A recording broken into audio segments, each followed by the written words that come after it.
Très bien. Donc, ta question, Jordan, est très importante. C'est par rapport au débat au mois de janvier avec Geshe Losel. Donc, en fait, sur le site de Nalanda, ils ont mis le sel, mais en fait, c'est une erreur, c'est l'Ocel. Pas très grave. C'est l'Ocel, d'accord. Ouais, exactement. Et donc, il va donner en effet un mois de débat, il va tout reprendre à zéro. Il va tout reprendre à zéro. Et ça, c'est passionnant parce qu'il fait beaucoup de. Il prépare plein de matériel pour qu'on puisse faire des comparaisons et qu'on puisse débattre. Donc, j'ai entendu dire que c'était gratuit en ligne. Donc ça, c'est super. Et on peut assister aux sessions qu'on peut. Donc, nous, ici, ça va être toute la journée. Ça va être des sessions classe avec Genla. Ça va être des révisions qui seront, normalement, je les enregistrerai de toute façon, les révisions. Et après, il y aura des pratiques de débat qui peut-être se feront dehors, je ne sais pas, ou dans le temple. Et là, je ne sais pas si on enregistrera, parce que là, c'est peut-être des petits groupes qui vont se séparer, se scinder. Je ne pourrais peut-être pas enregistrer les sessions de débat, mais les révisions, oui. Et les classes données par Ganla, ce sera aussi disponible. Ouais. Et ce sera français ou anglais? Alors justement, on va faire deux groupes, un anglais et un français. Ouais. Moi, je vais C'est ça qui est m'occuper formidable. Ouais. Alors, ce qui est bien, c'est que pour les gens qui travaillent comme moi, on pourra avoir les enregistrements le soir. Oui. Voilà, avec les classes de révision. Voilà, donc il faut se prévoir rien tous les soirs du mois de janvier Exactement. pour pouvoir tout Absolument bien rien. réviser. Il faut se mettre en confinement. C'est ça. Exactement. Prions pour que le Covid revienne au mois de janvier. C'est presque ça. Oui. Et là, ça va être passionnant parce qu'en plus, Ah ouais, ça va être génial. il a l'art de transmettre ça d'une manière tellement amusante et pince sans rire avec son humour anglais. Et enfin, il est vraiment super. Donc, on aura beaucoup de chance d'avoir ça. Et ça aide énormément, comme on l'a dit, en fait, les débats, la dialectique, l'épistémologie, la logique, tout ce qu'on étudie, tous ces thèmes qui peuvent parfois sembler rébarbatifs, sembler, j'ai dit, sont extrêmement utiles pour comprendre le Madhyamaka en particulier, parce que, comme on peut le voir, quand la Matsongkhapa essaie de distinguer sur la base des écrits de Acharya Chandrakirti, les écoles Svatantrika et Prasangika, c'est sur la base de la façon dont on perçoit le syllogisme en particulier. Ouais. Oui. Donc, il faut comprendre ce qu'est un syllogisme, ce qu'est une raison valide, etc. Et si on ne comprend pas tout ça, c'est très très compliqué. Surtout que dans ces textes extrêmement dialectiques de la Vatsangkhapa, comme le Lekshe Nyingpo dont parle Geshe Dreyfus là, dans quelques pages, c'est extrêmement logique ce vocabulaire. C'est de la logique, c'est une façon de parler très logique, dire il n'y a pas d'implication, pas ceci, pas cela, etc. Et sans ces bases-là, c'est trop, c'est hiéroglyphique. Très bien. Et donc, on en est à la page 161, mais je voulais juste reprendre cette phrase d'avant, parce que, comme disait Jordan la dernière fois, elle résume parfaitement ce qu'on a vu avant. Donc, pourquoi cette énonciation très compliquée des Swatantrika sur l'objet de négation? C'est que la base de l'école Swatantrika, telle qu'on la comprend dans notre reconstruction faite au Tibet et plus particulièrement dans l'école Gelugpa, est le maintien de l'existence intrinsèque. Ouais. Oui. C'est ce qui les différencie des Prasangika. Les Prasangika réfutent de haut en bas, en long, en large, l'existence intrinsèque. Ouais. Les Swatantrika disent qu'il y a quelque chose du côté de l'objet qui permet de le différencier d'un autre objet, par exemple. Et donc, qu'est-ce qui est éliminé? L'existence réelle ou véritable ou ultime, mais pas leurs caractéristiques intrinsèques. Ouais. Donc ça, c'est très important comme résumé. Très important. Ok. Ok, donc normalement, on a vu pas mal ça, donc je ne vais pas y revenir. Mais de toute façon, il va de toute façon passer en revue certains points. Ok, comment définit-on l'existence réelle ou l'existence ultime chez les Swatantrika? Ouais. Donc, qu'est-ce que vous pourriez vous dire, vous, par rapport à l'existence réelle, véritable ou ultime des Swatantrika? La caractéristique du côté de l'objet, Voilà. qui a une partie de caractéristique du côté de l'objet, et que la réalité, c'est cette caractéristique vue par une cognition valide. Oui, exactement. Waouh, magnifique. Donc ça, c'est tout à fait ça, c'est exactement ça. C'est-à-dire qu'une perception directe, la définition d'une perception directe, C'est libre de conceptualisation et non erroné. Voilà, une cognition libre de conceptualisation et non erronée, bravo. Et donc ça, c'est valide chez les Sautrantika, par exemple. Pas chez les Vaibhashika, parce que les Vaibhashika, pour eux, c'est pas nécessairement une cognition, ça peut être une faculté qui appréhende son objet. Chez les Sautrantika, en tout cas, c'est une cognition libre de conceptualisation et non erronée. Chez les Chittamatra, ça ne fonctionne pas parce que c'est erroné. Et chez les Sautrantika, soit Tantrika, Madhyamika, ça fonctionne. Ouais. Et donc, Ouais. c'est une perception directe qui est non défectueuse ou non contredite. Ça veut dire qu'elle n'a pas les 4 types d'erreurs, comme on a vu, les 4 types d'erreurs superficielles. Elle peut être valide. Elle n'est pas nécessairement valide parce que ça peut être une cognition subséquente. Mais si on résume en disant c'est une cognition valide, en effet, elle est valide sur toute la ligne. Ouais. Pas uniquement sur la table, mais aussi sur le mode d'être de la table. Et comme la table apparaît comme existant de manière intrinsèque, eh ben, c'est une cognition valide qui certifie cela. Donc la table a une existence intrinsèque. Ouais. Bravo, bravo. C'est tout à fait ça. OK. Et donc, en effet, c'est une formulation compliquée, cet objet de négation. Ça veut dire que la table n'aurait pas d'existence intrinsèque ultimement. Ça veut dire sans dépendre de cette conscience non défectueuse. Donc, en effet, c'est compliqué, comme on l'avait vu l'autre jour. Et donc, si on prend le regard de ces maîtres-là, c'est ce qui est conseillé en général quand on étudie les écoles, c'est de prendre les lunettes d'un Vaibhashika, les lunettes d'un Chittamatra, etc., etc. Et si on prend les lunettes d'un Swatantrika, on verra qu'en fait, on est un petit peu comme ça, non? C'est-à-dire que oui, on apprécie le Madhyamaka, on adore Arya Nagarjuna, etc., Acharya Chandrakirti, etc. Mais est-ce qu'on est vraiment prêt à abandonner toute existence inhérente ou pas? Est-ce qu'on élimine une partie, donc l'existence véritable, tout en gardant un petit peu quelque chose? Donc on a tendance à être un peu comme ça finalement. Ok, très bien. Donc conscience non contredite veut dire que la conscience est correcte. Ouais. C'est-à-dire qu'il n'y a pas cette erreur superficielle. Mais c'est une conscience qui est correcte envers l'existence intrinsèque des phénomènes, envers la caractéristique propre, intrinsèque des phénomènes. Correct veut dire qu'il appréhende la caractéristique intrinsèque des phénomènes telle qu'elle est. Lorsque j'appréhende ce verre d'eau, mon appréhension est correcte parce que mon appréhension rencontre ou se conforme à la caractéristique intrinsèque de ce verre d'eau, qui est de pouvoir contenir de l'eau, etc.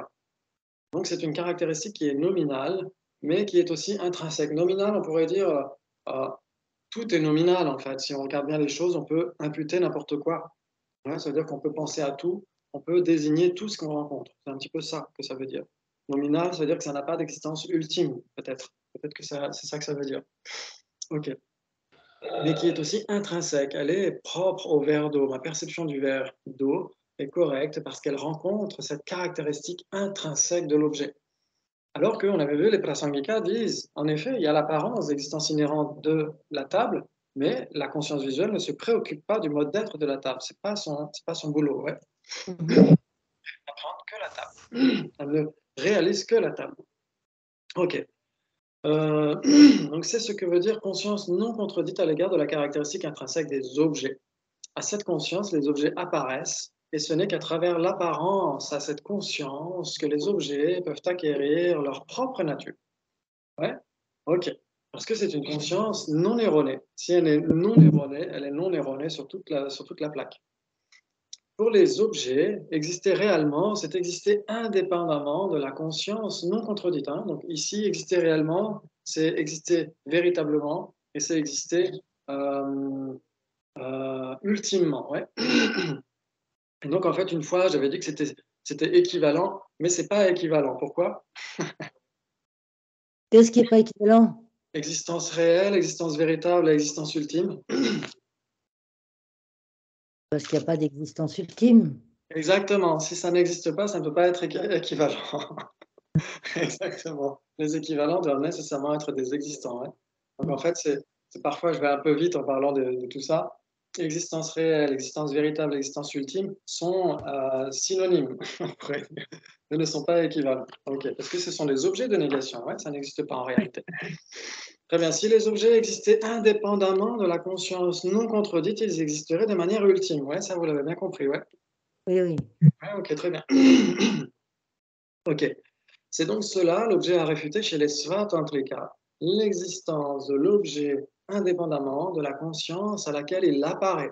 Ça veut dire que l'objet, par exemple, une méthode en 3D, elle serait en 3D sans les lunettes 3D. C'est ça. Ouais. Et donc ça, c'est pas possible. Ok. Les phénomènes existent en réalité par la réunion de deux facteurs, du côté de l'objet, la caractéristique essentielle de l'objet, et du côté de la conscience, l'objet qui apparaît à la conscience. C'est parce que ces deux facteurs se rencontrent. C'est Gilda qui répond. Ok. C'est parce que ces deux facteurs se rencontrent qu'il y a existence de l'objet. Ouais, 50%, 50%, on a 100%. Si un des deux facteurs manque, il n'y a plus rien. Il n'y a que l'imagination. Par exemple, lorsqu'en me promenant, je vois un lièvre avec deux grosses cornes, il y a, ah, il y a apparence à la conscience, mais cette apparence n'a pas le support d'une caractéristique intrinsèque de cornes qui existe sur la tête du lièvre. Puisque ce lièvre n'a pas de son propre côté de cornes sur la tête, ma conscience, ma perception est fausse. Ouais, très bien. Donc si elle est fausse sur toute la ligne. Ouais. C'est-à-dire que les Svatantrika disent si l'existence inhérente n'était pas valide conventionnellement, eh bien ce serait une perception fausse qu'on aurait. Et donc si elle est fausse, on se trompe sur toute la ligne, même sur la table, on pourrait dire d'une certaine manière. Il dirait, mais puisqu'il n'y a pas de table inhérente, il n'y a pas de table du tout. On est en train d'halluciner en voyant une table.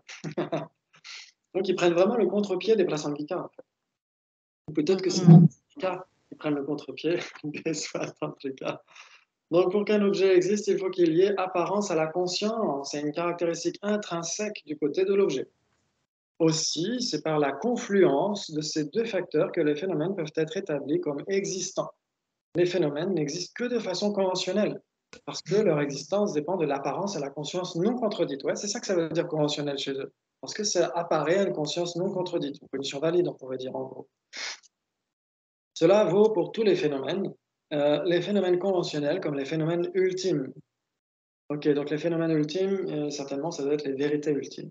Ok. Tous les phénomènes existent en dépendance d'une conscience non contredite à laquelle ils apparaissent. Et donc, c'est là où on voit que les Swatantrika, ici c'est plutôt le point de vue Sautrantika, Swatantrika, ouais, parce que on va dire que la conscience, la perception directe, elle est non erronée, d'accord? Elle est non erronée sur le mode d'être inhérent de la table. Ouais. Mais si on incluait les yogacaras, soit tantrika, à ce moment-là, on pourrait dire que cette conscience, cette perception directe, elle est erronée. Elle est erronée puisque pour les yogacaras, soit tantrika, comme vous le savez, les phénomènes semblent exister à l'extérieur de la conscience, conventionnellement, mais n'existent pas à l'extérieur de la conscience, conventionnellement. Ouais. Donc, la perception directe est erronée chez les yogacaras, mais elle n'est pas erronée du point de vue de l'existence inhérente. Attends. Donc ça veut dire que les yogacaras, soit tantrika, comme vous le savez, ils réfutent l'existence véritable. Oui. L'existence véritable, ça veut dire une existence inhérente ultimement. Ouais. Donc ils acceptent l'existence inhérente conventionnellement. Mais ils réfutent que les phénomènes inhérents aient une existence à l'extérieur de l'esprit qui les appréhende. Oui, ça oui. Ils vont dire que l'existence inhérente, c'est pas erroné pour la conscience visuelle, par exemple, qui voit une table inhérente, mais cette conscience visuelle continue d'être erronée parce que la table inhérente semble exister à l'extérieur de la conscience. Ouais. Ça oui. Ok. Donc, si on parle d'une conscience non erronée, pour les yogacaras, c'est du point de vue de l'existence inhérente, parce que sinon elle est erronée, mais du point de vue de l'apparence extérieure. Ouais. D'accord. Okay. Très bien. C'est parfait. Ok. De façon commentaire, parce que leur existence dépend de l'apparence à la conscience non contredite. Cela vaut pour tous les phénomènes. Okay. Tous les phénomènes existent en dépendance d'une conscience non contredite à laquelle ils apparaissent. Ils existent donc de façon conventionnelle et n'existent pas de façon ultime. Et cela est expliqué par l'exemple de la production magique. Ouais, on avait déjà vu ça, cette histoire du magicien. Ok, nous sommes en Inde, il fait chaud. Je ne sais pas pourquoi il rajoute ça. Il fait chaud, bah oui, en Inde. Okay. Nous sommes en Inde, il fait chaud et il y a des gens réunis autour d'un sadhu. Ce dernier a allumé un brasier et tient une pierre. Il profère des mantras sur le brasero et souffle la fumée qui s'élève en direction de toutes les personnes qui l'entourent. Il crée alors une illusion magique, l'apparence d'un éléphant magique. Cette apparence de l'éléphant va illustrer pour nous la vue de la vacuité. Ouais, on va dire, va plutôt illustrer l'existence véritable pour les Svatantrika. Ouais. Pour que l'illusion se produise, il faut plusieurs choses. mais il faut surtout un support et des personnes qui regardent cela. Ouais, ça, on a déjà vu ces diapos hein, que j'avais faites sur le magicien, l'éléphant magique. Ok. Donc, vous avez un morceau de bois ou une pierre, et sur les diapos qu'on avait utilisés, le morceau de bois a déjà une apparence spécifique. Ouais, il ressemble déjà à un éléphant. Ouais, parce que même si dans les textes, ils ne parlent pas de ça, dans les textes, ils disent un morceau de bois ou un caillou, et c'est tout. Mais pour illustrer vraiment que l'objet a 50% de son propre côté, a son propre mode non commun, c'est pour ça qu'il faut choisir un morceau de bois qui ressemble un petit peu à un éléphant déjà. Ok.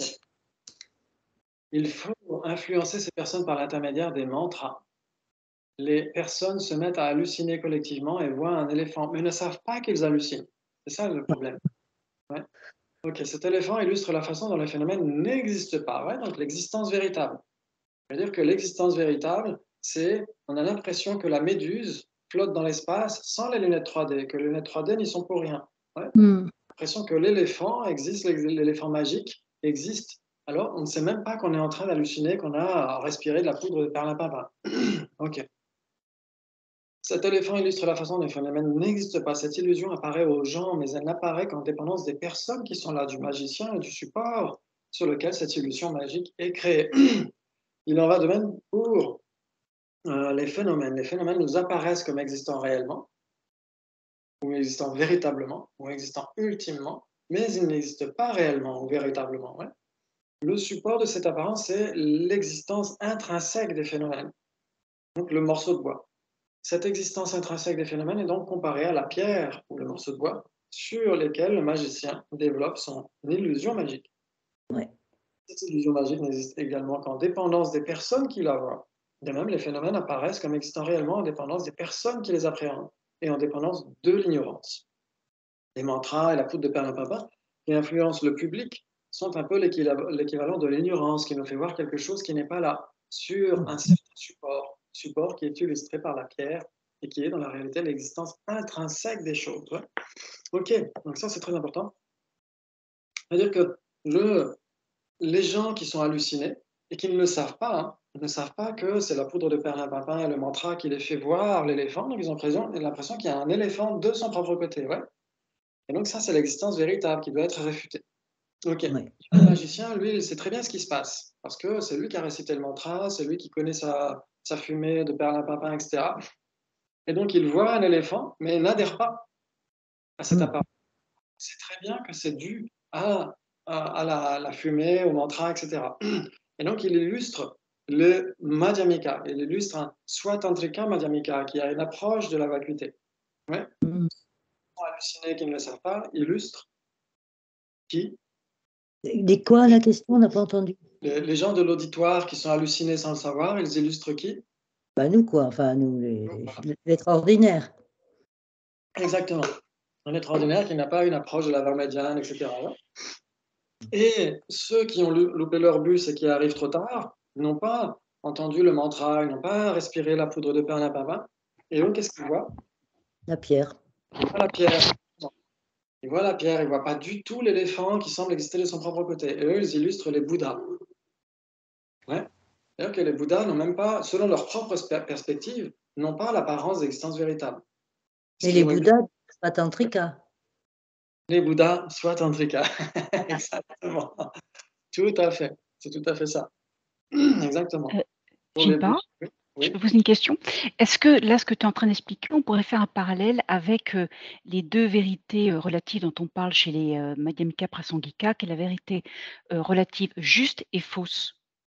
Alors voilà, on pourrait dire. Est-ce qu'on pourrait faire un parallèle avec ça? C'est-à-dire donc la vérité relative juste, fausse, non pardon, juste d'abord, c'est-à-dire on est complètement halluciné et on ne se rend pas compte qu'on voit quelque chose de faux. Oui, ok, très bien. Ok, Et la vérité relative fausse, là au contraire, on sait qu'on est halluciné et on sait qu'on voit quelque chose de faux. ok, très bien. On peut faire un parallèle comme ça avec Donc, ces deux vérités 300 tu veux relatives dire? ou ouais. Parce que du point de vue, Est-ce que ça ressemble un peu à ça? on pourrait dire ça d'une certaine manière. On pourrait dire ça d'une certaine manière, parce que les Prasangika, ils vont employer des exemples qui symbolisent l'erreur, hein. Le Ouais. mirage, le serpent dans la corde, etc. Ouais. Ok. Et donc, Le problème, c'est que l'exemple que les Prasangika vont employer, il a ses limites. C'est-à-dire que on connaît, nous, en tant qu'êtres ordinaires, il n'y a pas besoin d'avoir une approche du Prasangika Madhyamika euh, pour réaliser qu'un mirage n'est pas une rivière. Hmm. Alors que pour réaliser que tout ce qui nous apparaît est faux, semble exister de manière véritable mais est faux, il faut réaliser la vacuité. Oui. Ouais. Donc c'est là où il y a quand même une distinction fondamentale. Et les Prasangika vont dire que cette distinction apparence vraie, apparence fausse, elle n'est valable que du point de vue du monde. Le monde, ça veut dire les êtres ordinaires. Hein, ça veut dire les êtres ordinaires suffisamment éduqués pour faire la distinction entre un mirage et un lac. Ouais. Hmm. C'est ça le monde. Et donc, les Prasangika vont dire que cette distinction vrai et faux n'est valable que du point de vue du monde. Pourquoi? Parce que pour les Prasangika, tout est faux, à part la Voilà. vacuité. Oui, parce que Et oui, qu'est-ce oui. qu'ils font de la corde quand ils ont dit ah, c'est pas un serpent, qu'est-ce qu'ils font de la corde? Parce que la corde non plus, pour les Svatantrika, elle existe, mais pour les Prasangika, elle n'a pas d'existence inhérente non plus. Voilà, exactement. Elle est aussi Oui. fausse que le serpent. Voilà. Oui. Oui. Exactement. Le serpent, en fait, pour les Prasangika, c'est même pas une vérité conventionnelle. Non. Parce qu'une vérité conventionnelle, en fait, vérité conventionnelle et vérité ultime, c'est une division exhaustive des connaissables, ouais, donc des existants. Donc pour les Prasangika, la corde, c'est une vérité conventionnelle encore. Exactement. Alors que le serpent n'est même pas une vérité conventionnelle parce que c'est un non-existant. Non distant, ouais. Ouais. Ok. Excellent, très bien. Très bien.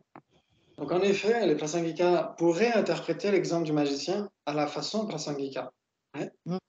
Comme on fait la cuisine à la française, on fait l'exemple du magicien à la Prasangika. Ouais. Donc ils vont dire que l'éléphant symbolise quoi? L'existence inhérente, l'apparence d'existence inhérente. Ouais. Ouais. Oui, oui, pour eux, l'éléphant, c'est une cognition fausse, la pierre, c'est une cognition valide, mais ça reste des vérités conventionnelles, les deux. Alors, on pourrait dire l'apparence d'existence inhérente, oui, ça existe. Et donc, c'est une vérité conventionnelle. Mais l'existence inhérente, l'éléphant lui-même, ça, c'est complètement inexistant. Ouais. Existant, oui. Ok, Voilà. très bien. Donc, en effet, il faut qu'il y ait cette apparence, parce que s'il n'y avait pas cette apparence, on serait déjà éveillé. Ouais. Donc, il y a cette apparence d'existence inhérente, l'apparence existe, mais ce qu'elle montre, donc l'éléphant, ça n'a jamais existé. Ouais. C'est totalement hallucinatoire, totalement imaginaire. Et en effet, le caillou, c'est le phénomène conventionnel qui n'existe que de manière purement mentale, etc. En effet, au Prasangika, c'est-à-dire que pour les Prasangika, vous avez une table. La table, c'est un phénomène conventionnel. Ouais. Voilà. Et donc, la table existe, c'est notre objet d'engagement. Mm. Mais la façon dont elle nous apparaît comme l'éléphant totalement hallucinatoire, elle nous apparaît comme une table inhérente. Voilà. Et cette table inhérente n'a jamais existé. L'apparence de table inhérente existe, mais la table inhérente n'a jamais existé. Ouais. Mm. Donc, on pourrait l'interpréter comme ça, en effet, tout à fait. Je ne sais pas si ça répond à ta question, Jordan. Si, c'est bon, ouais, c'est bon, merci. Merci. Très bien. Oui, n'hésitez pas hein, s'il y a d'autres des choses à creuser. Très bien. Ok, donc ça c'est très très important. Ça veut dire qu'en effet, il y a pour les Swatantrika, si on revient à l'exemple du magicien Swatantrika, en effet, l'auditoire qui n'a pas entendu le mantra, etc., n'est pas halluciné. Donc selon la perspective d'un Bouddha, il n'y a pas d'apparence véritable. Il n'y a pas l'apparence d'existence véritable. Bien sûr que comme ils sont omniscients, ils perçoivent l'apparence d'existence véritable qui se manifeste à nous, mais selon leur propre perspective, il n'y a plus cette apparence d'existence véritable puisqu'ils ont éliminé le voile cognitif. Ouais. Pour les Mm. Swatantrika, la saisie d'existence véritable, c'est un voile cognitif. Très bien. Ok. Et le caillou, il ressemble déjà un peu à un éléphant, ou le morceau de bois ressemble déjà un peu à un éléphant. Donc, il a quand même des caractéristiques non communes de son propre côté. Et donc, ça doit être certifié par une cognition valide. Ça veut dire que les Bouddhas, donc l'auditoire qui n'a pas entendu le mantra, etc., l'auditoire qui n'est pas halluciné, qu'est-ce qu'il voit? Il voit un morceau qui ressemble à un éléphant. Un morceau. Il voit l'existence intrinsèque. Parce que pour les elle existe. Ok, très bien. Donc les choses existent bien de façon intrinsèque pour les Swatantrika, mais en dépendance de l'ignorance, nous les appréhendons de façon plus réelle, véritable, ultime. Ouais.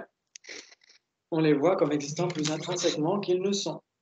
Car les phénomènes existent intrinsèquement, mais ils existent également en dépendance de l'esprit auquel ils apparaissent. Ouais.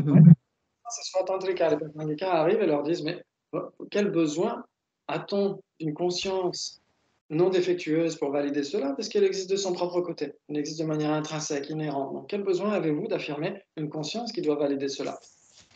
Ok. C'est par cette conjugaison des deux facteurs que les phénomènes existent.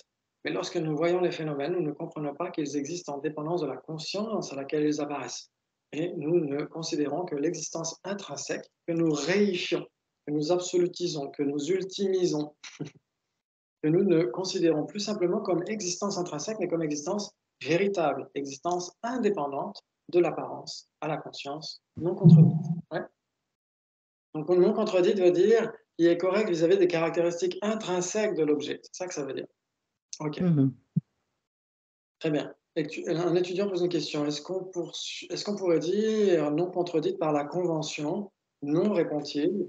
À ce moment-là, ce ne serait plus la vue propre au soi tantrika. Donc l'étudiant, mais puisque l'existence intrinsèque, c'est l'existence conventionnelle. Il a raison de dire ça, l'étudiant.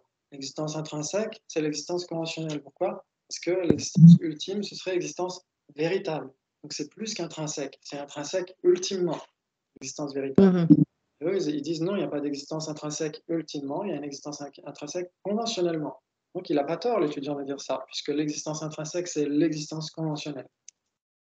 Oui, répond-il, c'est l'existence conventionnelle, mais cette façon de voir la vacuité correspond à la façon svat-tantrika.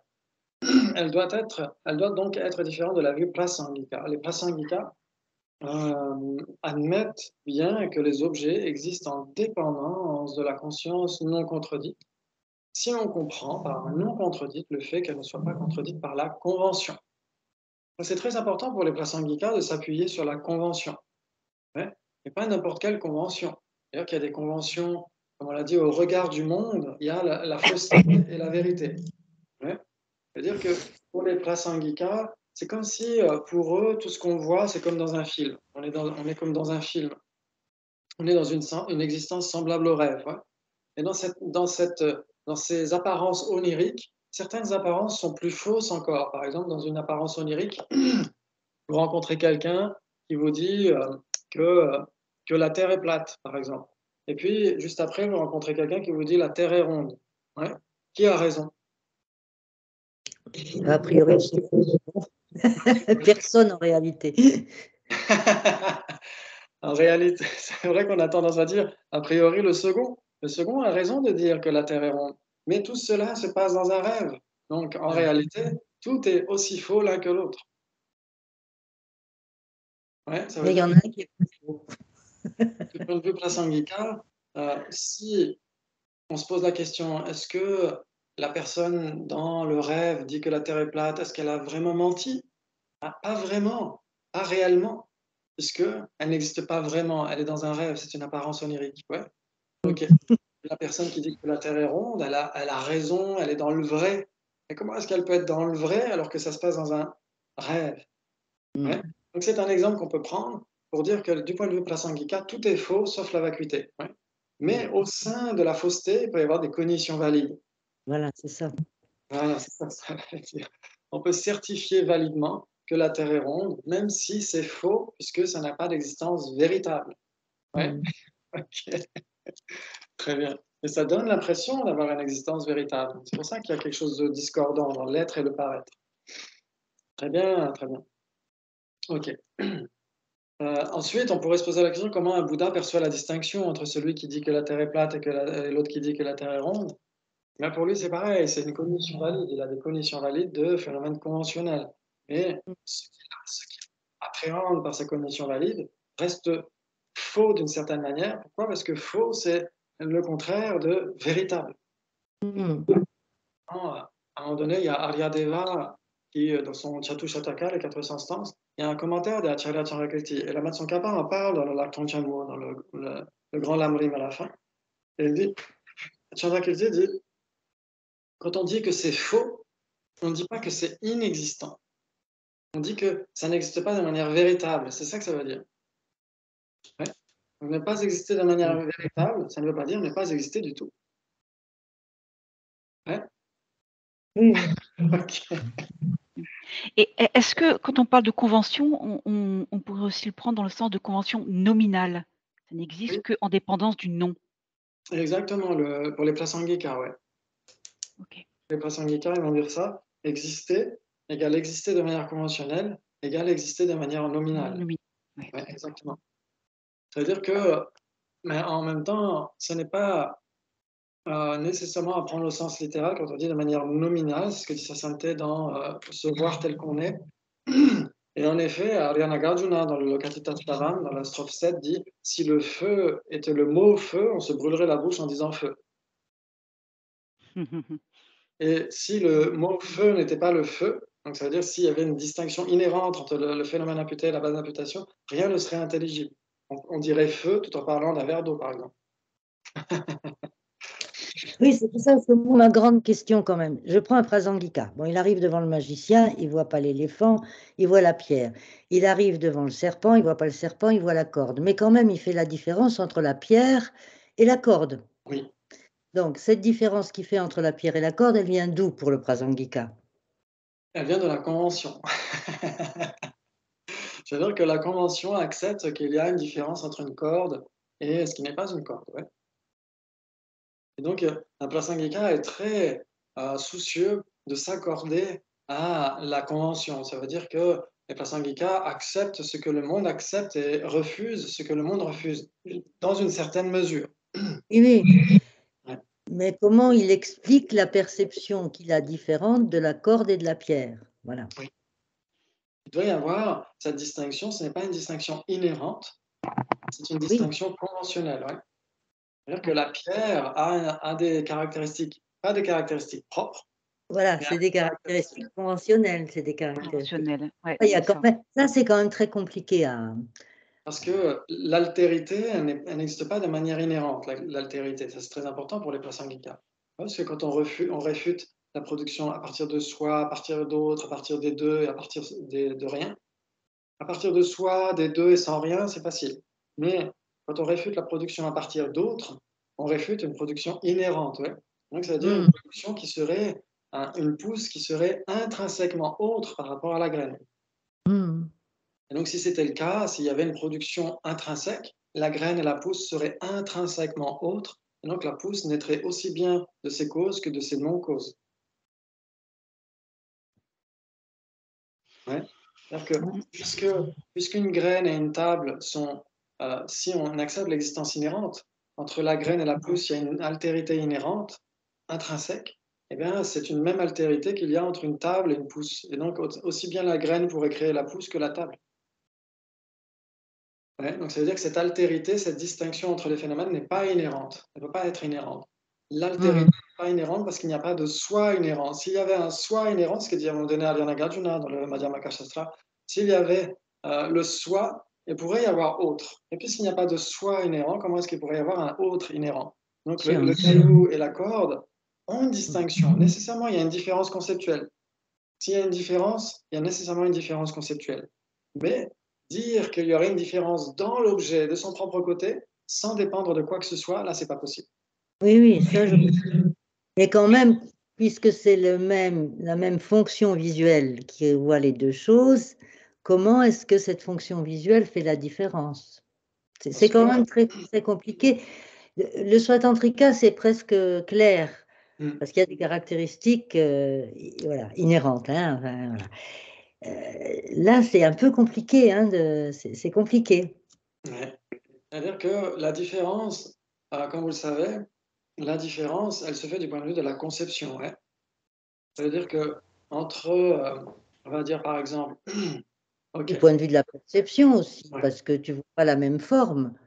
exactement, ça veut dire que, comment dire, la condition minimale et suffisante, c'est la conception. Mais en effet, il peut y avoir des distinctions perceptuelles, tout à fait, heureusement. Ouais, exactement. C'est-à-dire que s'il y a une distinction du point de vue de la perception, il y aura nécessairement une distinction conceptuelle. Et s'il y a une distinction conceptuelle, elle n'est pas nécessairement du point de vue de la perception. Hein. Oui, oui, oui. Très bien, ça veut dire que la couleur de la table et la table sont différentes, parce qu'elles sont différentes pour la conception, mais elles ne sont pas différentes du point de vue de la perception, hein. Tout à Par fait, contre, oui, oui. cette table et cette chaise sont nécessairement différentes du point de vue de la perception et donc Et automatiquement du point de vue de la conception aussi, ouais. OK. Mmh. Très bien, donc il doit y avoir des caractéristiques, par exemple le caillou va être marron et la corde va être grisâtre et cetera. Donc mmh, c'est pas la même couleur, mmh. c'est pas la même forme et cetera. Donc du point de vue de l'apparence à une perception, tout va bien. Du point de vue de l'apparence à une conception, tout va bien. Mais de dire que ce serait une distinction inhérente, ça voudrait dire de son propre côté, C'est sans ça. dépendre d'un sujet. Mmh. C'est pas possible, comme on l'a dit, c'est en effet en dépendance d'une perception. C'est la perception qui dit: «Tiens, ça c'est un caillou, ça c'est une chaise, ça c'est un arbre», et cetera. Et si ça avait des caractéristiques inhérentes, comme disent les Swatantrika, à ce moment-là, ce serait un caillou, une table, une chaise, et cetera, de leur propre côté. Mmh. Sauf qu'eux ne disent pas ça. Eux disent: «De son propre côté, il y a rien d'existence ultime, il n'y a pas d'existence véritable». Mais Mmh. conventionnellement, en dépendance d'une conscience qui est là, cette conscience affirme, valide, la distinction inhérente entre la corde et le caillou. Ouais, et donc on a tendance à faire ça aussi. On a tendance à se dire: «Oui, en effet, sans la conscience qui serait là, comment est-ce qu'on pourrait dire qu'il y a une corde et un caillou? Une corde ici et un caillou là». Donc en effet, ça dépend d'une conscience. Donc, de ce point de vue-là, Swatantrika, Prasangika sont d'accord, ça dépend d'une conscience. Mais les Swatantrika, en plus de dire ça, ça dépend d'une conscience, la conscience doit valider les caractéristiques propres à ces objets. Et les Prasangika disent qu'il n'y a pas de caractéristiques propres à ces objets. Donc, comment est-ce qu'ils font la distinction? Tout simplement parce que la base d'imputation est nécessairement différente. On ne peut pas désigner caillou en dépendance d'un truc longiligne, enroulé sur lui-même, etc. Et on ne peut pas désigner, si tout le monde était d'accord pour le faire, oui. Mmh.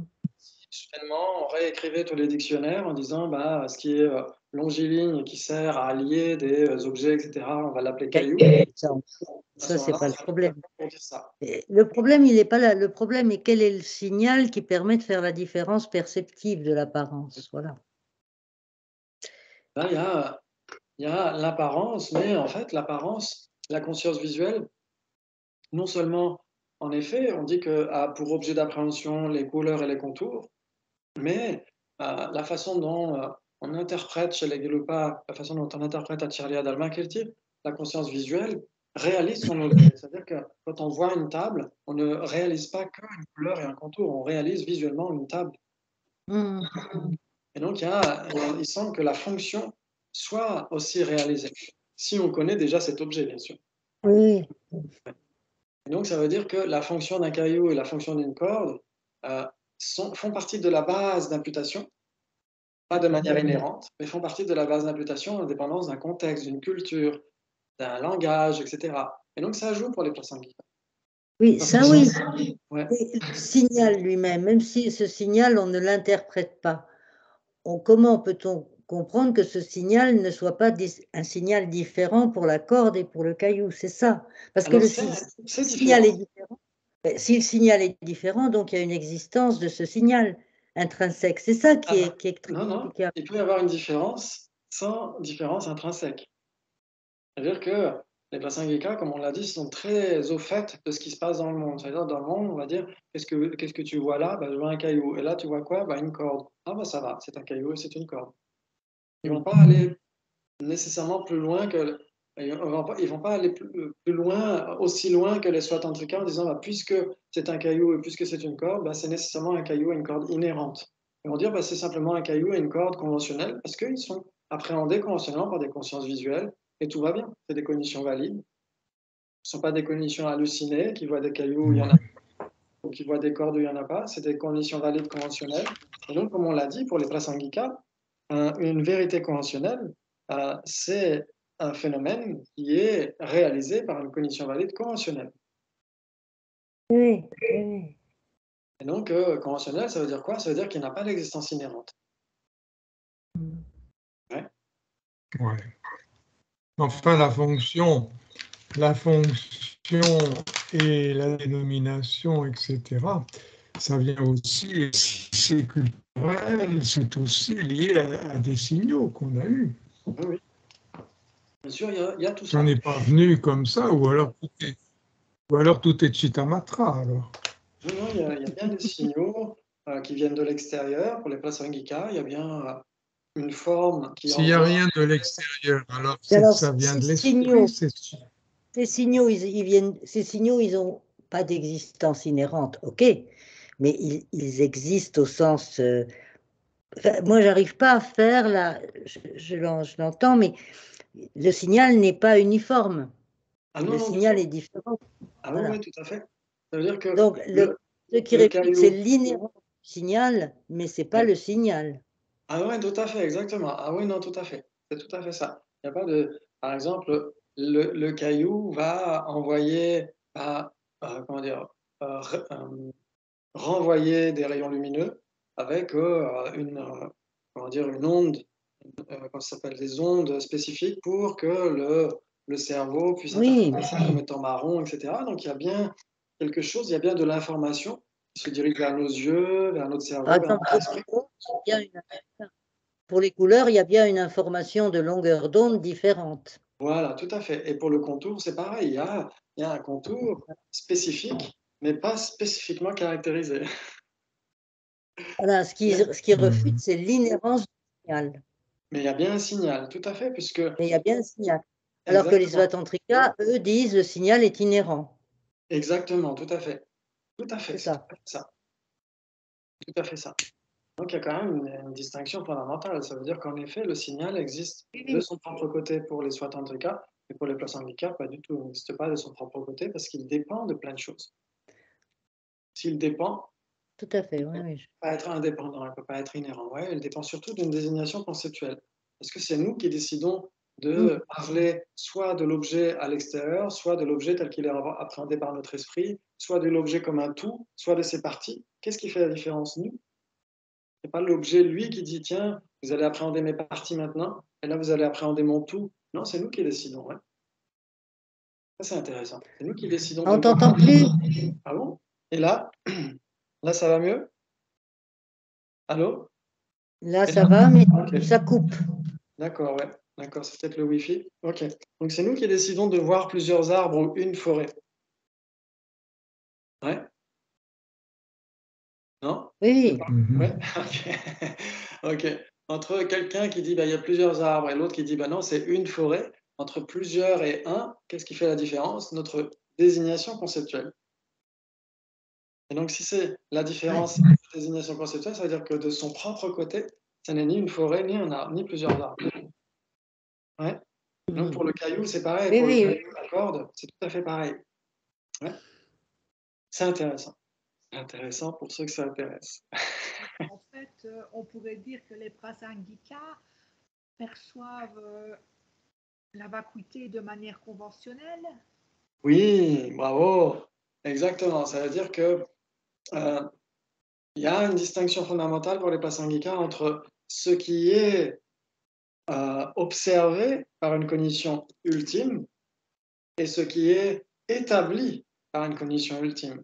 C'est-à-dire que pour les Prasangika, rien n'est établi ultimement. Rien n'est établi par une cognition ultime. Oui, c'est ça. La vacuité, elle est observée par une cognition ultime. Condition ultime, ça veut dire quoi? Une condition qui se rapproche de l'objet, ouais, qui ne se satisfait pas de la simple recherche conventionnelle et qui dépasse cette frontière et qui recherche où est vraiment cet objet. Ouais. Par exemple, on recherche où est vraiment la table. Et donc, qu'est-ce qu'on trouve? L'absence de table ultime. Ouais. C'est-à-dire que ultimement, on passe la table dans la machine à rayons X ultime. Qu'est-ce qu'on trouve? La vacuité de la table. La vacuité d'existence ultime de la table. Donc la vacuité ou l'absence d'existence ultime de la table, c'est ce qui est trouvé ou observé par une cognition ultime. Ouais. Mais cette Oui, oui. vacuité n'est pas établie par la cognition ultime, elle est établie par une conscience conventionnelle. Parce que tout ce qui existe est Tout à fait. établi conventionnellement. Ouais, ça joue? Oui, Ah, magnifique. oui, ça oui. Ouais. Ça, c'est super. Ça, c'est magnifique. Parce que certains ont essayé, il y en a qui ont essayé de dire qu'ils ont eu des problèmes. Ils ont essayé de C'est dire quoi? puisque la vacuité est observée par une cognition valide ultime, eh bien, elle a une existence ultime. Eh bien, pas du tout. Ah non. Non, Pas ce du qui tout. est observé, c'est qu'il n'y a pas d'existence ultime. Voilà, exactement. Ce qui est observé, c'est la vacuité d'existence ultime. Donc, c'est l'objet ultime. Et cet objet ultime n'a pas d'existence ultime. Parce que Voilà, oui. rien n'a d'existence ultime, pas même la vacuité. Ah, c'est magnifique ça. Bravo. Ok, très très bien. Donc on en est au milieu de la page 163 par ici, quelque chose comme ça. Oui, donc c'est l'existence conventionnelle. Mais cette façon de voir la vacuité comprend la façon swatantrika, donc la vacuité telle qu'il l'a mentionné juste avant. Les Prasangika admettent bien que les objets existent en dépendance de la conscience non contredite, si on comprend que par non contredite, le fait qu'elle ne soit pas contredite par la convention. Ouais, c'est ce qu'on a dit tout à l'heure. C'est la convention qui décide. Est-ce qu'on appelle ça caillou, est-ce qu'on appelle ça corde, etc. Ouais. Ici, justement, non contredite ne veut pas dire non contredite par la convention, mais non contredite par la caractéristique intrinsèque de l'objet. C'est cela qui différencie les swatantrika des prasangika. Très bien, donc ces deux écoles n'ont-elles pas la même définition de la convention? Probablement non. Mais la différence entre les deux va être dans l'objet à réfuter. Tout ne va pas se jouer au niveau de l'objet à réfuter. Cette façon d'expliquer les choses est celle de Lama-Tsongkhapa développée dans son Lekshe Nyingpo, qui existe en anglais, c'est The Central Philosophy of Tibet, traduit par Robert Thurman, mais avec un vocabulaire très difficile à suivre. Donc c'est assez cryptique, hein. Quand on lit ce texte en anglais, il faut vraiment s'accrocher parce que à chaque phrase, il y a du vocabulaire qu'on ne comprend pas parce que c'est pas utilisé par tout le monde. Donc c'est vraiment difficile à suivre. Moi, j'ai vraiment galéré. Je crois même que j'avais abandonné avant la fin, il y a quelques années. Et quand je remets les yeux dedans, des fois, je me dis, mais qu'est-ce qu'il veut dire? Donc c'est très difficile, en effet. Donc peut-être qu'il y aura une autre version un jour, j'espère, peut-être donnée par Tenjinpa, ce serait super. Donc la différence, ça n'empêche pas que Robert Schumann est un grand érudit, un grand professeur de bouddhisme. Mais c'est vrai que les choix lexicaux, parfois, c'est un peu difficile. Très bien, la différence entre les deux écoles ne saute pas aux yeux, en effet, et les mots Swatantrika et Prasangika ont été créés par les Tibétains. En Inde, on n'appellerait pas les choses par ces noms. Il est probable qu'il y ait eu une sorte d'école Prasangika, mais ce n'est pas sûr. Il semblerait que tout au long de l'histoire, il y ait eu des gens qui maintenaient la même position que Acharya Chandrakirti. Les noms Swatantrika et Prasangika ont été donnés par le traducteur tibétain de Chandrakirti, ouais, Patsanimajak, ouais, au 12e, 13e siècle. Ouais.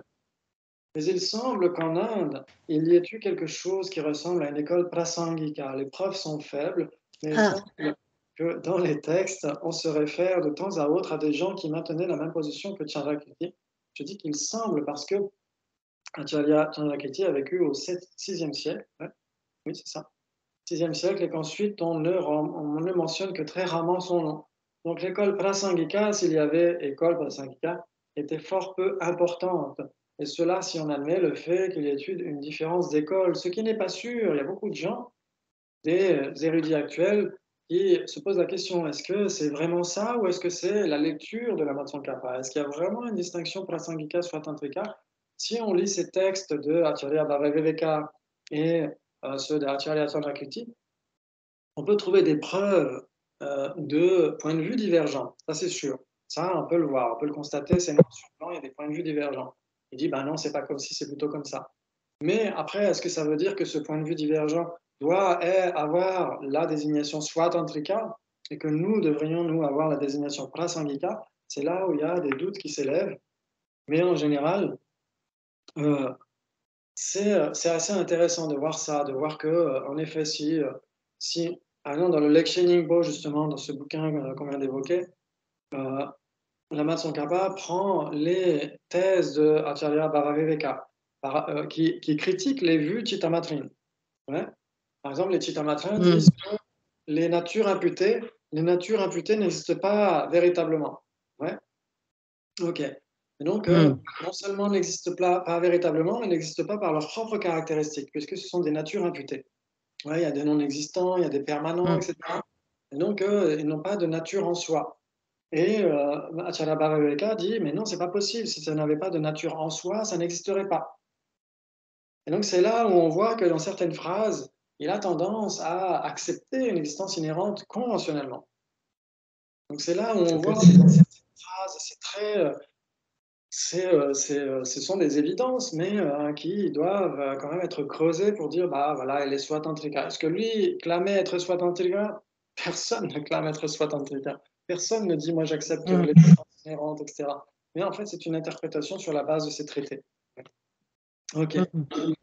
Très bien, donc l'explication, où est-ce que c'était? Oui, et cela si on admet le fait qu'il y a eu une différence d'école, ce qui n'est pas sûr. C'est-à-dire qu'il peut y avoir des différences de point de vue dans un texte, ça ne veut pas dire qu'il y a de différentes écoles, en fait, parce qu'après, on peut hyper généraliser. Mais après, il y a des gens qui disent, bah, moi, je suis plutôt les pas de Acharya Chandrakirti, Ariana Nagarjuna, etc. Mais qu'est-ce que ça prouve? Qu'est-ce que ça prouve? Est-ce que ça prouve qu'il y a des écoles pour autant? Donc ces cartographies ultérieures, ces toxographies sont très pratiques, mais ça ne veut pas dire que ça colle vraiment à la réalité de ces traités. Historique. Ouais, tout à fait. Très bien, ok. Ce qu'il y a de sûr, par contre, c'est qu'il y a eu débat entre Bhavya ou Bhavaviveka et Chandrakirti, ça c'est sûr. Ouais. Bhavya a critiqué Buddhapalita et Chandrakirti a critiqué Bhavya. C'est à ce moment-là que la différence s'est manifestée. Le problème est de connaître la nature de cette différence. L'explication que je vous ai donnée est celle de Lama Tsongkhapa qui dit qu'il y a eu une différence importante entre les deux écoles et qu'il s'agit d'une différence de vue de la vacuité. De nombreux autres auteurs tibétains disent qu'il n'y a que peu de différence, surtout dans l'utilisation de la logique et de la dialectique. D'après eux, ce qui sépare Chandrakirti de Bhavya ou Bhavaveka, c'est l'emploi de syllogismes ou disons d'énoncés de preuves autonomes. Donc un syllogisme, ce n'est pas nécessairement un énoncé de preuve.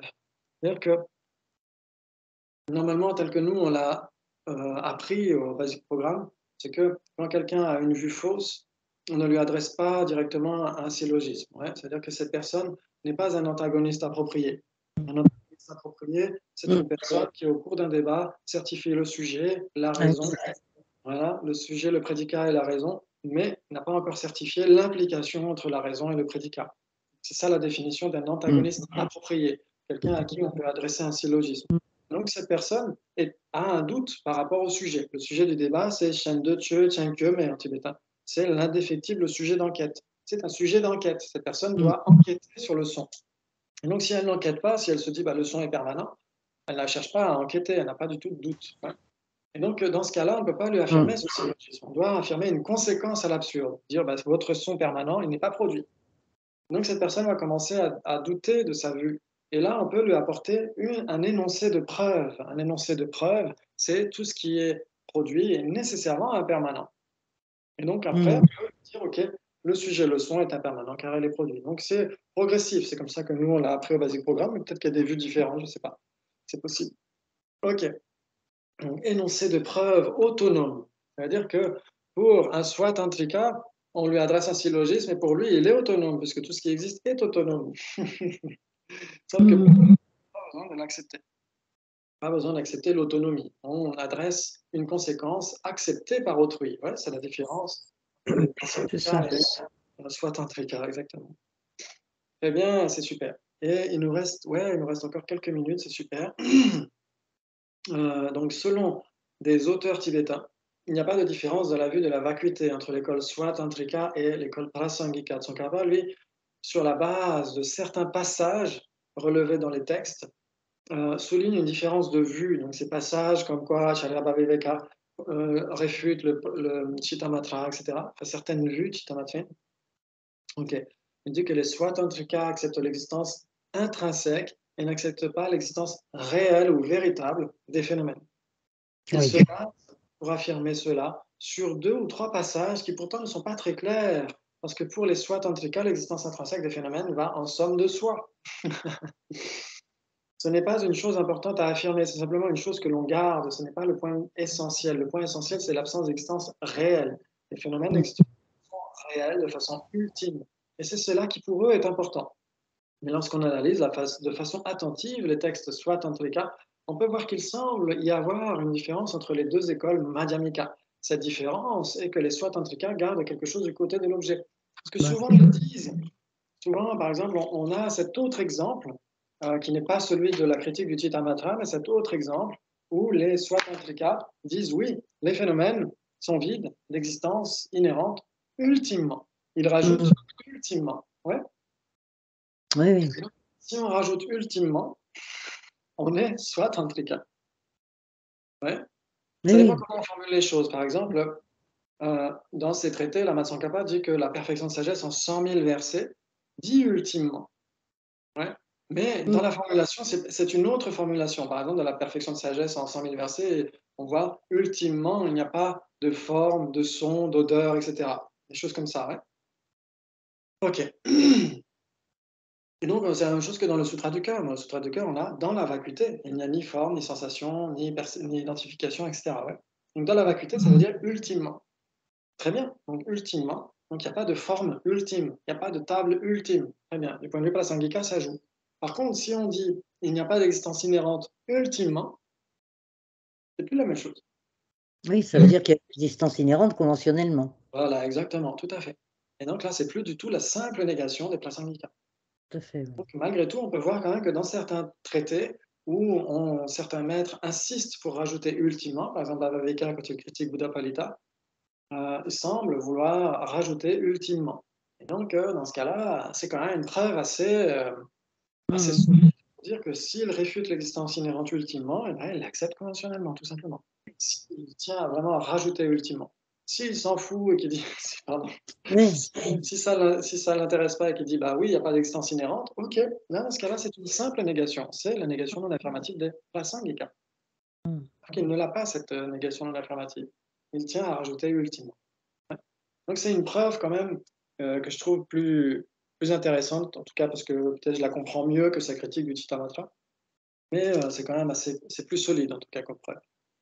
Waouh, magnifique. Donc on est en bas de la page 164. Ouais, on a quand même avancé de 3 pages. Bravo, bravo, c'est magnifique.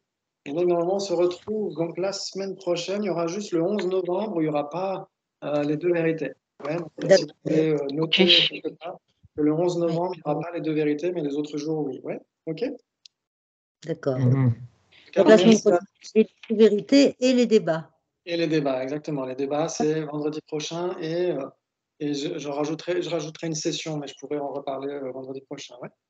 Ok, D'accord. en tout cas, bravo, bravo de vous accrocher. C'est extrêmement, comment dire, inspirant de voir des gens qui s'accrochent dans ces thèmes aussi difficiles, mais qui sont extrêmement libérateurs. Plus ça devient clair, plus ça nous aide, normalement. Mm, mm.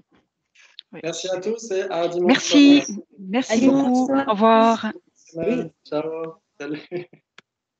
Salut. Salut.